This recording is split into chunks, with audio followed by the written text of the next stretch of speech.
Imagine one day you wake up and find yourself suffering from extreme forgetfulness and confusion. Then comes the memory loss and changes in personality, followed by difficulty in speaking and inability to complete daily activities. You are now in the shoes of someone with Alzheimer's disease.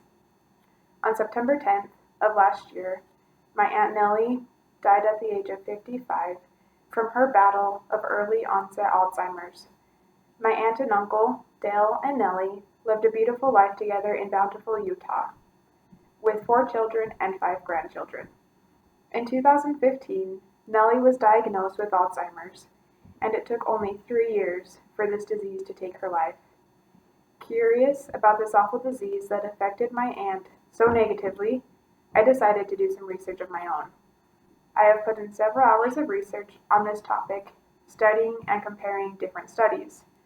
Today, my hope is that you will all better understand what Alzheimer's disease is and the causes and effects, both on the person suffering from this disease and the ones giving care to them, and what in the future we can do to help reduce the pain that is brought on by this disease.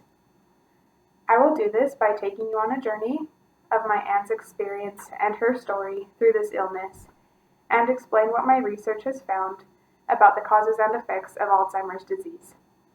First, I need to ask the important questions. What is Alzheimer's disease, and how likely is it that we, or someone we may know, can acquire this disease? In 2017, the Mayo Clinic stated that Alzheimer's disease is the most common cause of dementia. In Alzheimer's disease, the brain cells degenerate and die, causing a steady decline in memory and mental function. Scientists say that for most people, Alzheimer's disease is caused by a combination of genetic, lifestyle, and environmental factors that affect your brain over time. Think for a moment with me if you know somebody who suffers from Alzheimer's disease or any other form of dementia. Odds are you or a family member know someone who has suffered from this disease. If this is the case, you can clearly see in their life that it plagues and lowers the quality of life. Some of the symptoms are lack of memory, confusion, and a lot of other things. At first, it is just the small and insignificant things, such as where you left your glasses, maybe what you had for dinner, until time goes by and continues to take more and more memories with it. I want to introduce you to my Aunt Nellie. Here is her photo from her funeral program. She's a beautiful woman. Nellie always asked us to be reminded of who we were and what our relation was to her. She often even forgot her own husband and children. She also had difficulty remembering where she was, so sitting at home with Nellie was often too hard for Dale, so they ended up spending many days in the movies, watching the newest release, or in the park, watching children play, or even walking around the shopping mall. We would often run into them at the movies or at the mall, and they would need to be reminded of who we were. I want you to imagine this puzzle. For some, it is fairly simple to put the pieces together and to complete this puzzle. But for Nellie, this puzzle never fit just right. There is always something off and information missing. Where there should be an edge piece, there is always a middle piece. And this frustration of not being able to put the puzzle together is what it was like for Nellie. She could not put the pieces of life together correctly. And the Mayo Clinic also lists some of the changes in personality and behavior. They include depression, apathy, social withdrawal, mood swings, distrust in others, irritability, aggressiveness, changes in sleeping habits, wandering, and delusions. As you can see, that is a lot of symptoms. Some statistics from the Alzheimer's Association are very surprising. Every 67 seconds, someone in the United States develops this disease. By 2020, it'll be every 33 seconds.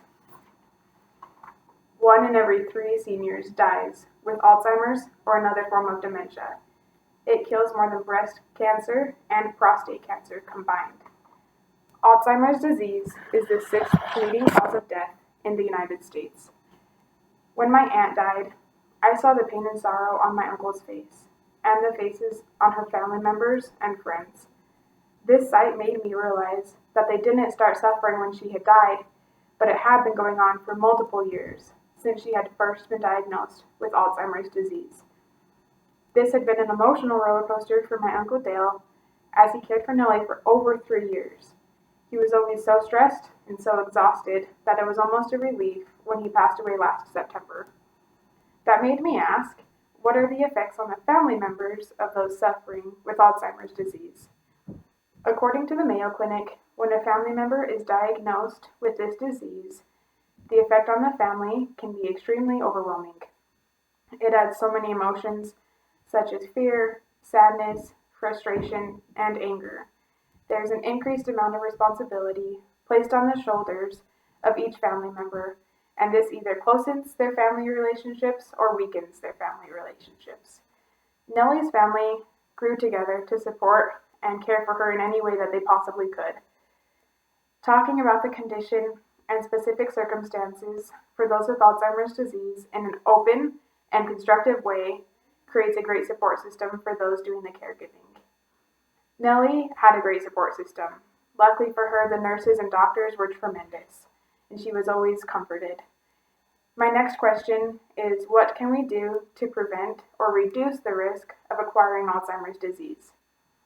Looking into the future, there are ways to improve some of the symptoms, increasing function, but there is still no cure for Alzheimer's disease. According to an Alzheimer's researcher, Pedroso, with the lack of an effective treatment, it makes this disease one of the great medical and economic challenges for the healthcare system. It is recommended to keep active physically, mentally, and socially, as it may make your life more enjoyable and ultimately reduce the risk of Alzheimer's disease in your personal life. Dale and Nellie's story together does not continue, but luckily my uncle did just get remarried this past month to a wonderful woman who had also lost her husband to an illness. Now they can live the rest of their lives together and make new memories together. I want you to try this. When you drive to work, take different routes each day. Maybe learn a new language or take up a new hobby.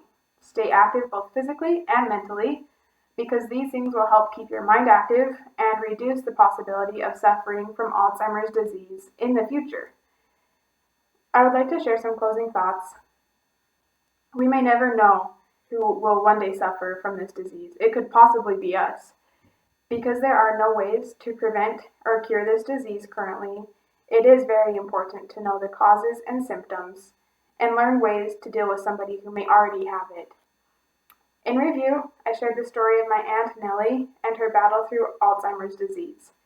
I asked about the causes and effects of Alzheimer's disease on the person and those around them, and I shared the future outlook for what it may be.